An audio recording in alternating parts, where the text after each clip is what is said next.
How do you feel about Nick Nurse sticking up for Kawhi post-game last night? Oh, I don't have a problem with it. I think we see it in all sports, whether it be your star center or your star quarterback, pitch it inside to a guy who's your cleanup hitter, whatever the case may be. I mean, it's a normal thing for coaches to do that.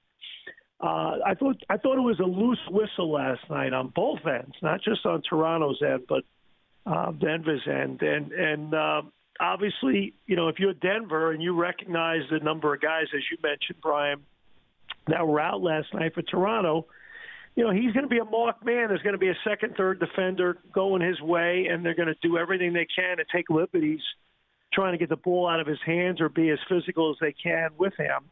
And I thought they did do that. And I thought there was a loose whistle there.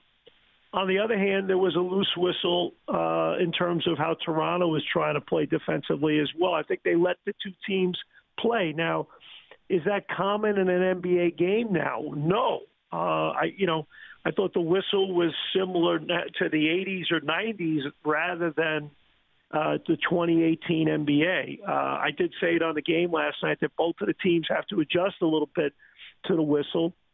But bottom line, if you got Kawhi Leonard, and in my opinion, he's the best player in the building last night, you got to do everything you can as a head coach to state his case, defend him, and more importantly, you got the Indiana Pacers coming into town on Wednesday. They're a really good team, and you just want to plant a few seeds along the way that you want the narrative to change. You've played 32 games and you got 50 to go, and you want the narrative to be a little bit different maybe the rest of the season.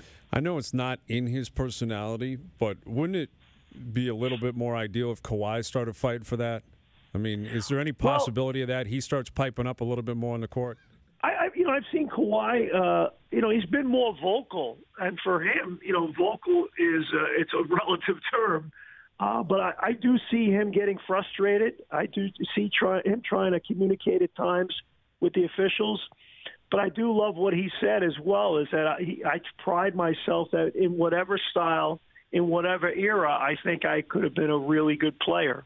And I like that about him. I think he takes on whatever challenge the game presents him. And I thought he played his heart out last night. He was great. And, you look at the fact that he only had 4 assists last night. Some of the reads he was making last night, he should have had 9, 10, 11 assists if anyone could make a shot off of what he was trying to do. But, again, I understand what Nick Nurse is trying to do. And I think when you have a player of that magnitude, you got to stand up for him. And you got to set the table for the next 50 games of the season that this guy needs to be officiated in a different way because he is a physical player. And I think if you coach LeBron, as much as we all think LeBron gets calls, if you coach LeBron and you look at just how physically imposing he is, the guy's getting hit on every play. But normally he's the hammer, not the nail.